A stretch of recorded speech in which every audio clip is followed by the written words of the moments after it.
How's it going, guys and geeks? Welcome back to the Geekritique show. My name is Dakota. And I'm Jen. And today we're going to be talking about Star Wars The Mandalorian, obviously the first live-action Star Wars series ever, and Season 2 is coming very soon, about a month out from it. And we're going to be talking about our expectations and, you know, our anticipation of some of the rumored characters that are going to be in it, some of the confirmed characters that are returning. And we recently sat down and rewatched the entire series, as well as the docuseries that kind of explains the making of. Which was cool. Yeah, so we'll talk a little bit about that. And we built the brickheads. Yes. Yes. Behind you. Yeah. Oh, hey! They're so cute.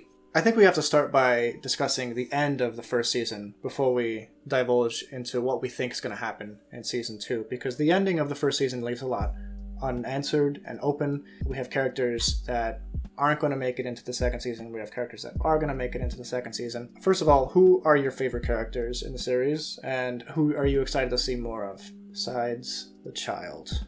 He's the best. It was funny, in the docu-series, they called him the baby. So now it's like, the baby. Yeah, Bryce Dallas Howard kept calling him baby. Baby! He was really cute. Okay, so favorite characters. I really like Cara. I really want to see more of her. Cara Dune, played by Gina Carano. It's amazing what she's capable of doing with that character. Yeah, and like the docuseries, they were talking about how like there's a scene where she lifts Mando, and it's actually the actress like lifting him and dragging him in all of his armor. And I just think she did a really good job. I think that she's a great like female character because she's like strong and like cool and just like, you know, she does her own thing. She's just a pal, yeah. She has her own life, like she does her thing, but then she's there when you need her. She's willing to help Mando. Yeah, she's reliable. Friend, she's a friend when you need her. Yeah. I like that about her character. I think her story, we're probably going to learn a lot more about her backstory because they teased it that she was an ex-shock trooper turned rebel, and she just likes hunting ex-Imperials at this point, which is why she ends up joining him at the end of the first season. Yeah, and I think too, like, I kind of like that they didn't go into her backstory that much because it's like who you are now is what makes you. You don't need to have like flashbacks to be like, who is this person? Like maybe to understand like why they do what they do sometimes or like where they came from. But I don't know. I kind of like that it's like just take me at face value. This is who I am right now. Yeah, and I think that's kind of cool. Yeah, I noticed in the trailer for Season 2, Grief Karga, played by Carl Weathers, it looks like enough time has elapsed where his beard has gone from black to gray. Aww. So I don't know if that's, you know, literally just the 1 year of filming difference between Carl Weathers a year from now and a year like now, or if there's like an elapsed time period that we aren't seeing between this past season and the next one. Yeah. So I guess the most I would expect of a time lapse would be maybe 2 or 3 years. You know, but I'm kind of hoping it just picks up right where it left off. Well, I don't think that's going to happen just because of that little time jump looking beard thing. Yeah. But I'm excited to see Carl Weathers back. I'm happy that he is still on the show. Yeah, I really like him in the show, even though it is still jarring because of Arrested Development. I keep like waiting for him to say you got yourself a stew going. Whoa. There's still plenty of meat on that bone. Now you take this home, throw it in a pot, add some broth, a potato. Baby, you got a stew going. But yeah, I really like him as an actor, and I think he did a really good job in this role. Like some of his lines are fantastic. Like he's gonna eat me. It's interesting. He goes through a very sharp character arc throughout the series, and it wasn't an intentional character arc because they were planning on killing the character off after episode 3 or whatever. Yeah. But you know, Carl Weathers, you got to keep him, and. So I'm excited to see what they are capable of doing with the character. I'm excited to see how he evolves from, you know, just this basically a bounty board for the guild. You know, he's the one that everyone goes to like get their next bounty. They're clearly not bounty hunters anymore. Or actually, they might still be. I'm not really sure how it's going to work, but now they are being actively hunted by the Empire. Yeah. So this is going to be a paradigm shift. Instead of bounty hunters chasing Mando, it'll be the Empire chasing Mando. And I don't know what's worse. The Empire's worse. The Empire's worse. Yeah, they have a lot more money. Yeah, even though they're dead basically. Yeah, but still, they can't afford that one new guy, stormtrooper outfits. that like German actor, I forget his name, but Werner Herzog. he is like he's scary. right? He's dead though. He's dead now. He died. Moff Gideon, when he shows up, he shoots up the bar and he dies. Oh yeah, I literally just watched this like 2 days ago. Like, yeah. I'm tired. Where were you? Where was I? You were in your phone. That's what you were doing. No, but I am excited to see what Giancarlo Esposito does with Moff Gideon. He was like kind of the surprise character at the end of the series that like it's not like you were expecting him or you even know of this character, but the fact that he had the Dark Saber and had a intimate knowledge of Mandalorian code and culture. Very interesting. I expect that to be highly developed in the next season. I expect there to be not just like a singular focus on the Mandalorian, but some of the side characters and point of view stuff from different parts of the galaxy happening at this stage and juncture. As far as like the Dark Saber goes, I was like, whoa, like when they brought that in, it was like kind of crazy, right? And in the docuseries, like basically they were saying like they've been taking all of these different random like artifacts from Star Wars history and bringing them into this show. And I think that's really cool. And I think Dave Filoni is great in that I don't think he's just going to have it in there for no reason. Like, it's not like it's just going to be like this cool scene. Like, we're going to get a whole bunch of, backstory into Mandalorians in general. Like, I think this is going to be a great exploration into their culture, their religion, and that's pretty exciting. I think the Dark Saber being in the series is a fascinating one, especially because he was first played by Jon Favreau in the Clone Wars, Pre Vizsla. He was played by Jon Favreau in the Clone Wars series, and he had the Dark Saber. So I'm assuming it was Jon Favreau's idea to, reignite that flame and like bring the Dark Saber back into the series. And I'm excited because like I don't think it would have happened if Jon Favreau wasn't attached to the series. I think he was attached to that saber and he's just like, I gotta bring it back. This is mine. Yeah. And I'm looking forward to seeing where they go or like how they kind of take it step by step to Moff Gideon. But I don't know that we're actually going to learn that story. I feel like we're going to learn it in there's a Mandalorian novel coming out. Oh, I have a feeling that's where they're going to tell some of the backstory of these characters. But I'm sure we'll learn a little bit more about that, and we'll see more of it definitely. So let's talk about some of the rumored characters, and then we'll talk about some of the new characters that are definitely supposed to be on the show. I hope they are. If not, I will be upset. Oh, but really quickly, if you are interested in an hour-and-a-half discussion of The Mandalorian Season 1, on my new podcast, Project Geekology, along with my friend Anthony, we go episode by episode reviewing each and every episode of The Mandalorian, and it's a monster podcast. It's the most recent one. I'll leave a link in the description down below so you can check that out. You can subscribe wherever you listen to podcasts. I'd love to hear your thoughts on that, personally. Let's continue.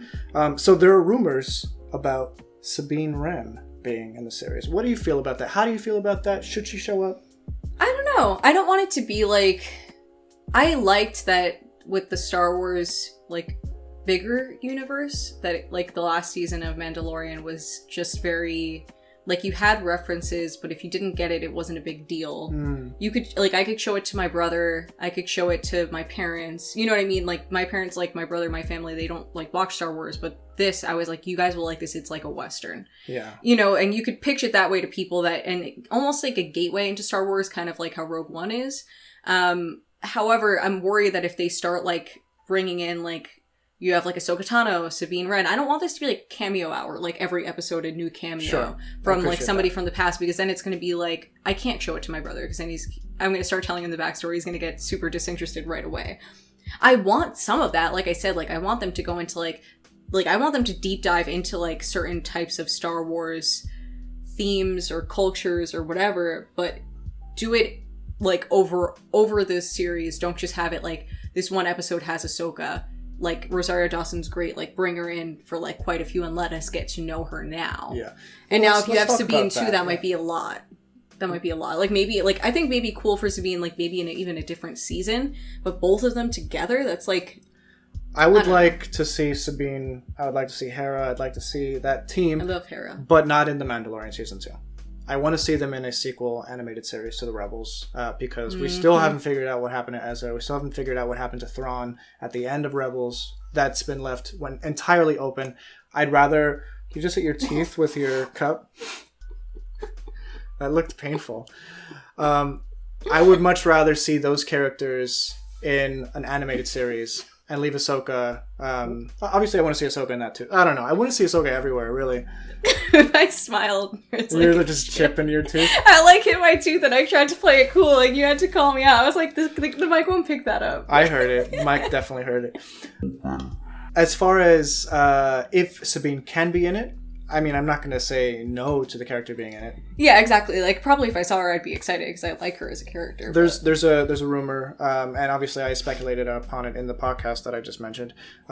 Sasha Banks is shown in the second season trailer as someone in a hood. And they kind of show her in the hood as they have the voiceover from season 1 of the Armorer saying there's a race of enemy sorcerers known as Jedi. And then she kind of disappears. There's some people who believe that could be Sabine. I don't know why she wouldn't be in a helmet. And that's something actually that they have to explain a little bit too. More about why the Mandalorian feels the need to always wear a helmet when that's not part of the pre-existing Mandalorian lore. At least not for people born of Mandalorian descent. So he's of the creed of Mandalore. But he's not necessarily from the planet of Mandalore. Like we have characters like Sabine who's from a high-ranking family in Mandalore, and she's often taking off her helmet. And so is her family. Exactly. So there's something entirely off about that. There's something afoot. They need to explain why he's so zealous about keeping that on. I guess it's kind of like, to me at least, I took it kind of like Christianity. Like, you have all these different denominations, and they all kind of, like, take the basic text and, like, make it, their own or whatever. Some are more orthodox. Yeah, like some are more like intense, like Mormons don't drink alcohol and then other types of Christians drink alcohol. So I just kind of took it that way. Sure. But I mean, I could be wrong. Okay, that's an interesting comparison. And I could see that. So I'd like to see more about the Mandalorian lore in that compared to like Creed versus lore, I want to see more of that. It might be the sect that he's a part of. That was very stubborn about those things. And that's the only one he knows, and he's, like, new to this world, so... Or perhaps something happens post-Rebels and Clone Wars that we don't know about Mandalore that required the Mandalorians to stay in hiding, and it just became a thing where they all wore their helmets at all times or whatever. We'll figure it out, hopefully soon. Let's talk about Rosario Dawson as Ahsoka. I love Rosario Dawson, and she's so pretty. She's just so pretty. And she's a great actress. Absolutely, yeah. She did fantastic. Recently in the Netflix stuff for like Daredevil and Luke Cage and other shows. So I'm excited to see her in hopefully a bigger role than just a cameo. Yeah. I'll be disappointed if she's just kind of like there for a little bit and then gone, kind of like Ming-Na Wen's character, Fennec Shand. I was excited to see more of that assassin character. But in the first season, she kind of amounted to just a bounty, you know? I don't want Ahsoka Tano to just be a bounty for an episode. So I'm hoping to see more of her. Whenever I see Rosario Dawson, I think she looks like Bianca Jagger, and I think if they ever do, like, because right now they're always doing, like, those, like, you have, like, the Queen movie, and then they have, like, an Elton John movie, and all of those. If they ever do a Rolling Stones one, I really think that Rosario Dawson should play Bianca Jagger. I'm just throwing that out there, and you can catch it and keep catch it and keep it. You can catch it and keep it, or you can throw it right back. I'm just saying, look up a picture of Bianca Jagger. They look exactly like, they look so similar. She'd be so good at that. Anyway, I'm actually a little bit disappointed that when they announced that Rosario Dawson was playing Ahsoka Tano, I was disappointed that it wasn't Ashley Eckstein. Yeah. But I see it. I understand Ashley Eckstein is just a little too Caucasian looking for the character that they created in Clone Wars and then eventually in Rebels. You're too Caucasian looking. I certainly am too Caucasian to be Ahsoka Tano. Correct. But I think I've seen Ashley Eckstein in like Ahsoka Tano cosplay, and they could definitely, make it work. Yeah, she looks amazing when she I'm just gonna be a little put off maybe by the voice being different, but yeah, probably a bit, but she's much older now, so yes, so she should be in her 40s at this point. So anyway, I'm looking forward to it. That in itself is enough to like keep me hanging on.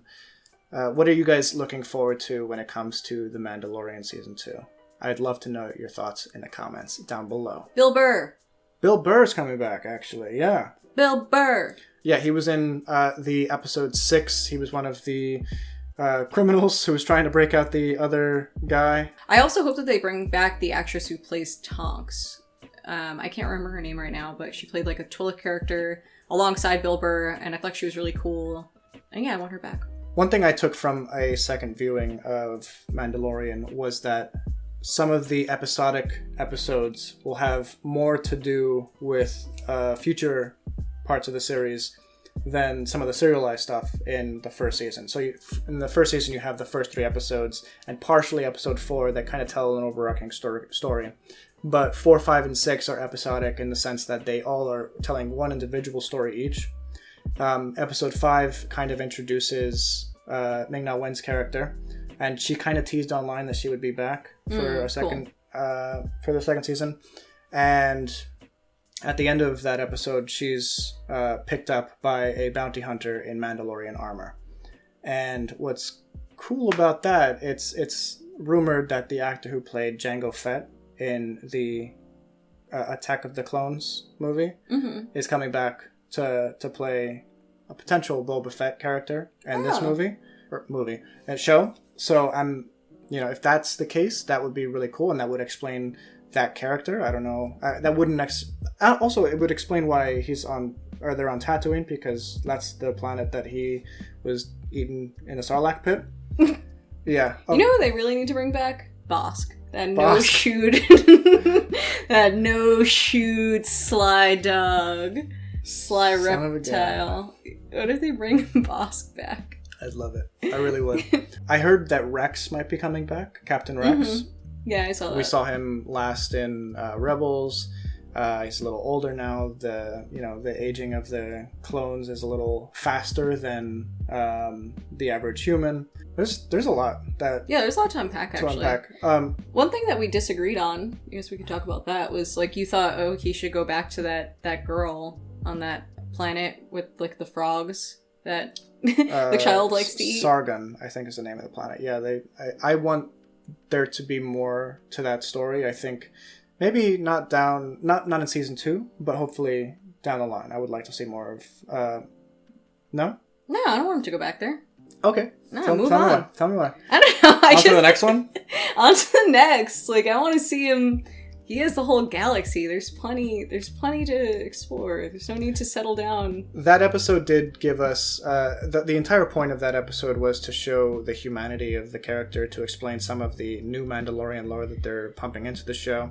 Yeah. And, I think that's the most human vulnerable that we see the Mandalorian in that episode. And you could tell he wants to consider settling down. Like, he wishes he could, but he just can't. But I just think that I didn't like her. She was just like trying to like get his helmet off right away, and it's like, whoa, lady, like, stop trying to get in his helmet. Literally, like after like 10 minutes of meeting him, she's like, "So, do you ever take that off?" I'm hoping to get a lot more.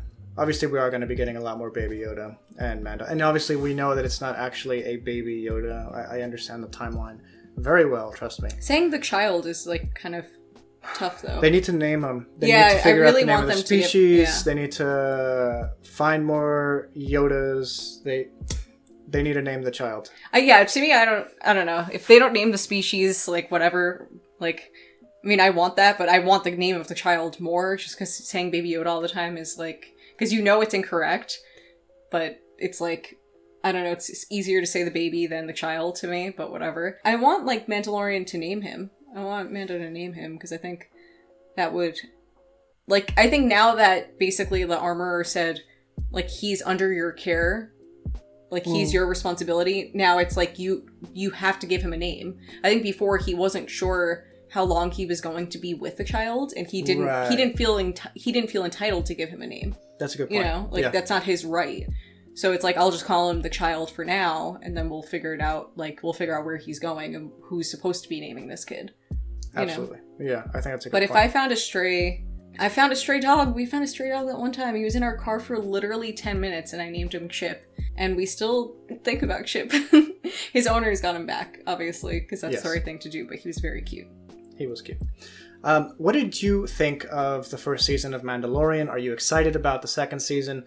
I hope you have your Disney Plus subscriptions ready to go, because we're going to be talking about a lot of Mandalorian stuff in the coming months. Mm-hmm. So thank you all so much for watching up to this point. If you did catch up to this point, please be sure to comment.